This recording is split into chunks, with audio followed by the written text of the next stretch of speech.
देशभरात petrol, diesel आणि घरगुती गॅसच्या दरांमध्ये सातत्याने वाढ होत असल्याने सर्वसामान्य नागरिक, शेतकरी, कामगार, व्यापारी आणि मध्यमवर्गीय कुटुंबांवर मोठा आर्थिक भार पडत आहे।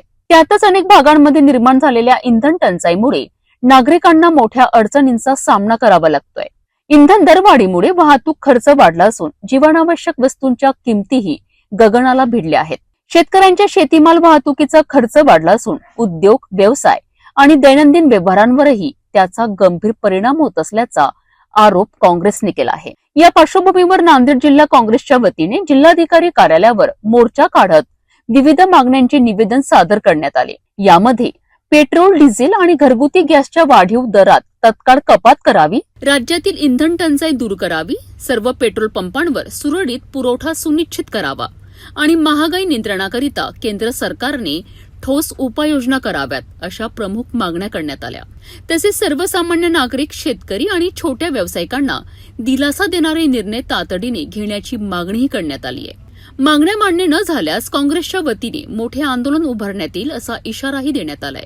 यावेळी कार्यकर्त्यांनी केंद्र सरकारविरोधात जोरदार घोषणाबाजी करत निषेध व्यक्त केला आहे। सरकार दरबारी कुणीही या संदर्भामध्ये बोलायला तयार नाही।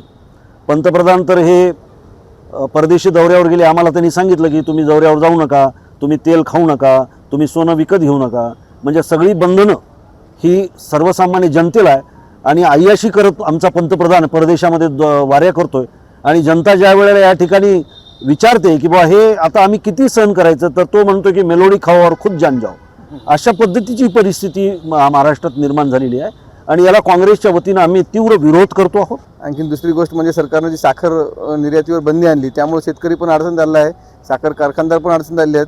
म्हणजे सगळ्या बाजूनं सरकार म्हणजे जनतेला कसं वेठीस धरत आहे आणि अडचणीत आणत आहे। त्यांना काय अपेक्षित आहे, या देशाचा सत्यानाश करायचा अपेक्षित आहे असंच चिन्ह दिसत आहे। परंतु काँग्रेस पक्ष आणि राहुल गांधी हे कधीही होऊ देणार नाहीत, कारण मोठ्या कष्टानं आणि क्रांतिकारकांच्या बलिदानानं या देशाला स्वातंत्र्य मिळालेलं आहे आणि नेहरूजींच्या, गांधीजींच्या आणि इंदिराजींच्या त्यागानं हा भारत उभारलेला आहे। तो भारत त्यांचं वाटोळं काँग्रेस पक्ष नक्कीच होऊ देणार नाही।